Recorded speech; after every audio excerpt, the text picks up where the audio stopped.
How's my microphone sound now? Loud. It sounds loud. All right. Well, let me turn down that gain. It's a quick setup in the gun room. Bro, too many gains. Too much gains. Too many gains for me. I'm gonna get back here. There All we right. go. Okay, so bring those of them that are unaware. those. Okay, everyone who is Yes. unaware and who has been living under a rock. Bring us up Vince to speed. McMahon has been accused of being a complete dirtbag. And also accused are a physical therapist, a Johnny Ace, a Johnny Ice, a Johnny Arse, and a few other people being involved. We have a former UFC champion that has been named but not named. Some things are going on. There's some adjustments. We've had some resignations. We've had some removals of profiles from websites such as TKO, such as WWE.com. They have done a Benoit washing, for a lack of better terms, over there at Endeavor and TKO and WWE, trying to remove the stink of last week. Unfortunately, the accused's lawyer has come out and said that there's going to be much more. So during all of this chaos of last week, we did a show. We Yep. did a couple jokes, maybe considered insensitive, but the intent is, to make people laugh. With all seriousness, if even a fraction of this is true from the accuser, Vince McMahon has pretty much buried every good thing that he potentially has ever done with this move. Now, the question I have in my mind, has this something that has been happening recently over the past couple of years? And we can say maybe it was too many concussions, maybe it's old age, maybe it's a combination of being a billionaire and bored, retired, semi retired, or is this something that has been going on the entire time? We can refer to things like the Donahue Show, the Geraldo Show, current affairs, things like that. The lawsuits and accusations and charges pressed forward in the early 90s, going back to the Ring Boy scandal, the steroid scandal, such and such, etc., etc. Okay. All the way to the Owen Hart death, to Chris Benoit's death, to people like Ashley Massaro. There is a lot of stuff being thrown around right now. Now, Well, I do know that there was there's a Twitter page yes. that has highlighted some of this stuff. Do you want to take a look at that? All right. So this is a Vince McMahon thread started by someone called Drain Maker. It looks like Rita Marie Chatterton was the first female referee in WWE in the 80s. She got into Vince's limo to discuss her contract, but was forced to have oral sex to save her career. When she didn't agree, Vince allegedly that night on July 16th, 1986. Yeesh. In 2006, Vince came up with an incest storyline. Oh, yeah, I remember that from a DVD extra. Yeah, okay. In 2006, Vince came up with an incest storyline with his daughter, Stephanie. Vince's pitch was to have a Who's the Daddy story with Stephanie's unborn baby. The end game was either Vince or Shane being revealed as the father. Luckily, Stephanie rejected the idea. That's insane. That is some daytime soap opera shit, man. Well, I mean, isn't that what the storylines were back then in that whole attitude era, ruthless aggression period of WWE? What do you think about the next one here? In 1983, Jimmy Snuka was charged with the murder of his girlfriend, Nancy Argentino, and was the one who did all of the talking for his employee. Vince allegedly paid off the investigators to save Snuka from legal troubles. To this day, WWE doesn't acknowledge those charges. Well, I believe Snuka was charged later on in life, wasn't he? Did they actually press charges and lay them? I know that they went to court. Yeah, but then he ended up passing, He passed it. and you know, nothing could be done about it. Yeesh. Now, No, I didn't know this. Edge and Lita both were against the live sex celebration. What? But Vince McMahon didn't want to listen to anyone, including John Cena, who tried to cancel this idea. McMahon even threatened to fire Lita if she didn't do what the company had planned for. Isn't that the one where she actually revealed, like, the blanket came off or something? I think she actually accidentally flashed the crowd. Oof. Oh my goodness. Yeah, we all know about this one. When Steve Austin's then wife Deborah filed domestic violence charges on him, McMahon was one of the first to cover up for him. He allegedly told Deborah to never discuss this publicly with anyone. After Austin walked out on WWE in 2002, he was briefly arrested for beating his wife. Yeah, YouTube's gonna love this episode we're doing. Jim Ross once revealed that Vince wasn't going to sign Gail Kim in the company, but he changed his mind after Ross told him that men. Oh my goodness, that men were into Asian porn. yeah, Yeah, I 90 here's steroid trial. Yeah, we know about that one. In 92, Terry Garvin and Mel Phillips were accused of SHing a young ring attendant named Tom Cole. Gavin and Phillips were fired and were never brought back. McMahon knew about this and still didn't do anything. Cole committed suicide some time ago. So actually, Cole committed suicide, I believe, in 2020, if my memory is correct. His brother did an interview. You can actually find it online on YouTube. His brother talks about this all in detail. Oh my goodness. McMahon personally interviewed Melanie Pillman on Raw the day after Pillman's death, used as a ratings ploy. They plugged throughout the night on Raw. Vince used Melanie to avoid accusations of drug/steroid abuse within the company. Yeah. now this is an interesting one considering Well, you were, that his son works for the company now too. but you were around the boys at this time that were really close with guys like Pillman. What Absolutely. was the consensus right away when Pillman passed? Do you remember? Everyone thought it was an Uh, overdose, right? yes, No. yes. I mean, listen, it's no surprise that his brain was in a really dark place. There's no doubt about it.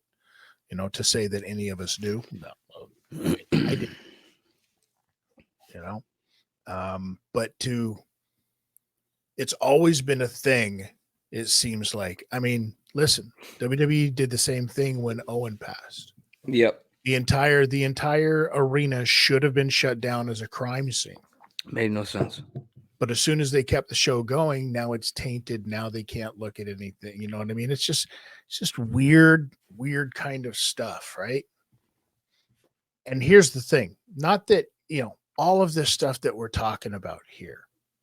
This is all alleged stuff. Nobody's been found guilty in a court of No. law from any of this, but in the court of public opinion, what it does is it paints the absolute worst picture possible for him. This next one has been detailed by Paul London numerous Yeah. times over the past couple of years, and it seems like just now it started to get the traction that it probably deserved from the beginning. An affidavit of the late Ashley Massaro details an experience that she had during WWE's tour to the Middle East. She claimed to have been R-worded and S-worded by a member of the military while on the trip. Vince told her to keep quiet so that WWE's relationship with the military was not hurt. Yeah. After China was aware of Triple H and Stephanie had been in a relationship, everybody knows that one. That's they pushed her out of the company, and poor Joni went a little wonky before the end. According to one insider, Vince not only did tremendous amounts of cocaine, but bragged about it. Yeah, well, I figured as much. Vince is quoted as saying, "I can snort as much of that stuff as anyone can put in front of me and never get hooked." Well, he's just talking about partying. I can't really, I can't be mad at him for the cocaine, but it does paint a picture. If we're painting an overall picture of what's going on, yes, that adds to the Well, if you billionaire. do enough of it, that means that you're going to be doing enough of that baby laxative as well. So sometimes when you do that much baby laxative, you might poop. Oh God! All right. In 2006, McMahon was accused by a tanning salon attendant in Boca Raton, Florida. According to the criminal complaint, McMahon showed the attendant nude photos of himself. When she didn't bite for whatever he was interested in, Vince was accused of forcing himself on her. Yeah, that's happened a few times apparently at these tanning booths. This fucking guy, man. McMahon repeatedly mocked Jim Ross and his Bell Palsy on WWE TV. Yeah, he did. Um, in 2005, Vince McMahon agreed to a what? Yep. I didn't know that Kerwin White was a fucking Ku Klux gimmick. What the fuck, man? We just talked about that. Owen Hart. Okay, before we go any further,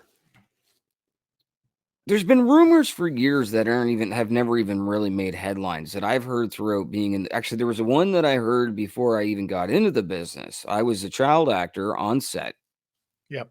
I can't dig through that anymore. I feel that's just horrendous. I was a child actor on set, 13, maybe 14, on a TV show for a minute, and everybody knew I was obsessed with wrestling. The grips, the directors, everybody. I just wouldn't shut up about it. They did a boxing episode. I wouldn't get out of the ring that week. It was just they had to put a hot set sign all over it to keep me out of it. It was brutal. So I was obsessed with wrestling. Never shut up. Then one of the ads had told me, he's like, "Look, I worked for WWE for a bit." And I'm like, "Okay." And he goes, "Whatever you do, you just do something else. Like watch something else. It's not a very nice company." And I'm like, "What are you talking about?" Thinking he was just a disgruntled employee. And like this guy was always laughing and fun, and he got as serious could be, and looked me dead in the eyes, and he's like, "I've seen people R-worded in that company." I'm like, "What?" He goes, "I've seen people R-worded in that company." I'm like, "What are you talking about?" To me, at that time, as a kid, it blew my mind because I had never even heard about I heard about the steroid trial, but I never heard anything about that. The internet was still, this is 96, maybe 95, 96. I had never, and that was a story back then. So fast forward in life, I'm buddies with Tiny Lister, right? I'm trying to get him booked on these Comic Cons and all this stuff. So I'm talking to Tiny all the time on the phone. And Tiny's like, one of the things that I remember, look at you cracking some stuff over there. Huh? Yeah, having a little brewski. Tiny had said, I'm not going to drop any names because some of these people are still around, but he's like, I used to party hard with those guys. I've seen this person and that person doing something with this person. All three you would never think would be doing this. So I think this has been an ongoing thing. And there's been accusations made for a very long time. I'm assuming you've heard stuff over the years. I know people have. Things like Rikishi and Kiss My Ass Club. And not Rikishi himself, but I mean like things like Rikishi's Stink Face and how that was pushed. And you heard that Vince always thought that was the greatest thing since sliced bread. The Kiss My Ass Club, the aggressiveness with his character, with women. These things all paint a picture. I know none of those are real. You can't make reality out of, that's storylines and it's wrestling, but it all paints a picture. Mhm. Even if it's not true, let's say all of this isn't true. Man, that's weird that you painted this picture for this long. Did it create something in the public eye? Like, what's going on here? I think Johnny Ace coming out and basically putting all the blame on Vince doesn't really help to say that it didn't happen. What if this is what's going on? Now, the bigger thing is it's the coincidence of people leaving the company right before all of this stuff comes out. It's the coincidence of TKO being a thing before all of this stuff comes out. It's very convenient. It's very convenient that gets made And fortunate for everybody that it gets made, because had this been still under just that WWE banner, I think it would have been a heck of a lot worse for everybody. Speaking of convenience, you hear Bruce Pritchard announced today or last night that he has a tricep tear and that he's going for surgery, so he's taking a hiatus from the WWE. Who are they going to put in the spot? I don't know. Right? I don't know. Is that a coincidence though? Like, you know what I'm saying? Like, there's rumors that, I mean, listen, is somebody like his son-in-law knowledgeable of this stuff? You're sitting around Christmas dinner, you spend enough time with the old man, you kind of pick up some vibes at least. I read a comment the other day that somebody, and I think it was just a Facebook comment or a YouTube comment, wherever it was, somebody just saying, I wonder if he had that fucking heart attack when he found all this out. Could be. Here's the question. Broken heart, right? Everybody spends all of this time playing Booker for WrestleManias and Royal Rumbles and Survivor Series and stuff like that. All right. Who runs the company if that entire, because let's say they do a complete whitewash. Mm-hmm. Let's say Hunter and Stephanie and Vince and Laurinaitis and Dunn and Pritchard. And let's say, I mean, how long has Nick Khan been there? What does he know? Right? What does Shawn Michaels know? Like, what happens? How much does this permeate into the atmosphere of the company itself? Now, I understand that the company itself right now is trying to put on a very brave face, because as a company, they're stuck in a really shitty position, because the head of that said company turns out to be a bit of a fucking issue right now. You know what I mean? All I know is if you're a wrestling promoter and you got skeletons in your closet, move on to a different venture because everybody's opening up doorways now. It seems like they're coming for everybody. They are. This whole thing, and rightfully so. And rightfully so, if this is true. Yeah. That kind of goes without saying. Mm-hmm. It's a shame that it's taken this long. Yeah, it actually it is. It is. Like, so outside of the stuff that everybody, what do you know about? Because you're 10 years older than I am. So when the Ring Boy scandal happened with Mel and Patterson and Terry Garvin and a few others, what do you remember from that in real time? Anything? Because it was really kind of swept under the rug outside of daytime shit shows. Yeah, there was not a lot of, because you also got to remember this was the time before there was internet. So how are you going to get the news on it? I guess there was a current affair or something. Other than it being on actual news. And you know who didn't watch actual news? People that watched wrestling. I guess, yeah. Well, especially, it was a little bit more mainstream back then. I think everyone was watching wrestling, but news watchers and non. Yeah, no. I was spending my time as a teenager, right? Going out and partying and then just making enough time to watch wrestling. But I remember even as a kid, the steroid scandal being a bigger thing than the Ring Boy and like the sexual stuff. Yes, like that seemed like that should have been a bigger fucking story. But yet Hulk Hogan didn't testify against that, so no one ran with it on Arsenio or headlined it anywhere, right? Well, and here's the other thing about something like that. At the end of the day, you know what everybody said? Duh. Mm-hmm. Everybody already knew. Man, this business. Like, Jess McMahon was a promoter in the late 1910s. Mm-hmm. Okay? When it was called fucking wrestling. That's what it was called. Then it went to Capitol, right? In the 40s or something like that, the late 40s, and Vince Sr. took it over. Then Vince Jr. gets it in the late 70s, early 80s. And it was supposed to go to Stephanie. It was supposed to go to Shane. It was supposed to... the entire legacy of over 100 years now is destroyed. Tony Khan, we're looking at you. Time to step the fuck up.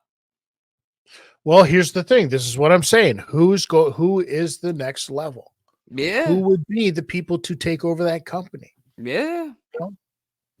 It's been said for a long time. Oh, McMahon should just get rid of. He's the Jerry Jones of wrestling. Like, he should just get out of the business, retire, go, run away. Mm-hmm. But his love for that life, unbelievable. That's why he stayed into it, right? Well, he's gone now. Yeah, absolutely. He's gone now. Done.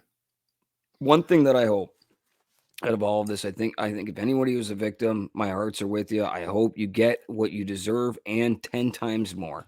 And these people that did this get what they deserve plus 10 times more. Sure. But I hope that this doesn't completely hurt the business as a whole. I don't think it will with the I don't think it will. And here's why I don't think it will, because we know about scandals. We know about stuff that's happened in the past. We know about people that have been in the business, that have been just as horrible of human beings in their real lives. Mm-hmm. I mean, does everybody remember Ludwig Borga? Yeah, I was a huge mark for Ludwig Borga when I was a kid. Then I got the internet and I was like, oh my God. Rock and Roll Buck Zumhoff. Up to recently, the entire Me Too movement that ran through the wrestling industry. Mm-hmm. So this is a problem and an issue that has been going on for decades, Brady. Decades. Would a union finally help? Would a union finally help? No, you think that bad behavior doesn't happen at union meetings and union parties? You know what I mean? It doesn't happen right out of my mouth. It doesn't happen in corporate events. Took the words right out of my mouth. All right. Okay. No, yeah, let's get into it. The wrestlers union. I'll tell you another side story very quickly, and I'm not going to name any names about this, but I was at an after party, a very prominent show that is on a very prominent Canadian coast to coast channel. Was having an after party for a certain comedy show that they had finished up the season for. Happened to be there. One of the people on the show was very enthralled in trying to get to see my tattoos. And I'm not talking about the ones that are just visible on my arms. Mm-hmm. In the middle of the party, trying to undress me. This permeates throughout way more than just the world of wrestling. Corporate is not the way to go. Now, wow, we're okay. Yeah. You almost got you're opening doorways here that I almost walk through, and I probably got to be really careful because there's, as a referee in this business, one of the bigger names in this entire business tried to pull a Pat Patterson allegedly story on me. So I know that this exists from the top to the bottom. I just hope, like I said, if anybody has been a victim of this, go forward. If anybody is dealing with, as wrestling fans, if you are negative and sour right now on the industry and you feel like this has tainted everything for you and what you grew up and you love, because I've heard people like Conrad talk about it. I've heard my personal friends talk about it. Give it some time. If you need to walk away from the business, everybody understands. But do not blame this industry for this shit. Is that just an easy statement to say right now? No, it's not. It's not an easy statement because that was hard to get out. It is. No, I think it is. No, not by you. I think it's an easy statement from people to say, "Oh, all of this has just completely soured me on the entire business." Mm-hmm. No, it hasn't. It really hasn't. You were heading there anyway. I'm sorry to say that this isn't what has soured you on the business, but that's a very nice white knighty thing to say right now. It's a good out. Yeah. It's a good out. So, the thing about the wrestling is I don't understand why I even love it. I was 2 years old and the picture on my birthday, and there's a picture behind me with a Hulk Hogan LJN that I had just gotten for my birthday from my parents. So This shit's been in me before I even knew how to say hukugin. Here's the thing. It's a performative. It's such a performative piece that involves sports that it isn't like no other business. Yeah. The problem being is that because it is like no other business, it has gone and lived its own life in its own entity, having to self-govern, having to, take care of its own. It's its own family. It's its own entity. It's its own, sorry about the pun, it's its own universe. It really is. From the fans that live their lives in it, to the performers that perform for the fans, to the dirt sheet writers that, that give the wrestlers the push, but then wrestlers don't like them, but then fans don't like the dirt sheet writers because the wrestlers don't like the dirt sheet writers, and the fans just want to be more like the wrestlers, but they can't be wrestlers, so they want to try to relate to them in some way, shape, or form. It's this weird cosmic energy ball that nobody can really quite understand, and everybody's just kind of let it live its own life. Until now, recently, we're in this situation where, holy crap, we're finding out a lot of really weird and bad and illegal stuff has been happening inside of that cosmos. Well, guaranteed, if it sounds like the week we're about to have here, if you listen to the news, the early news and the predictions that are coming out, we'll be back live again next Friday or Saturday morning or so to be talking about it again before we put out this week's The Law and next week's The Law. On this week's The Law live audio wrestling, we have a Tid's Kicking the Head segment. Give us a quick preview of what's going on this weekend. Yeah, I basically sat down with the Doublemint twins of professional wrestling in Canada. No, because you know how most of the time it's hard enough to put together an interview with one person in these situations, let alone putting together an interview with two at the same time, let alone a tag team that hasn't tagged for so many years. I sit down with the Highlanders, former tag team of the WWE, who was around, not big fans of Johnny Laurinaitis because Johnny Laurinaitis was not big fans of them. No, you get to hear a lot come out of their mouths, and it's actually it's a pretty interesting interview. I don't think they've ever done anything like that together. It's one of my favorite ones so far on this journey that we're doing. And I'm not just saying that to try to hype it up and get you there. It's really a lot of fun, and a lot of eyes were opened to myself, and I've known these guys for many, many years. But I think that this was definitely something that was very cathartic for them. I don't know. I'm answering for them possibly, but we're going to find out, because after this one, we're already in talks. Like, we're going to be talking to those guys more in the future. So, well, we should have another truth bomb this weekend. We should. I'm sorry to cut you off, but I'm just so excited. We should have another truth bomb this weekend. We should have some more classic clapbacks with KJ. We should have more UFC, MMA, combat sports talk, and maybe, potentially, depending on what happens here in the next 48 hours, some more crime stories here on The Law. My God. That's it for me, Chris. You got anything you want to plug on your way out of here? No, everybody knows where they are. Look, fly back for you. It's pretty quick for me. Yeah.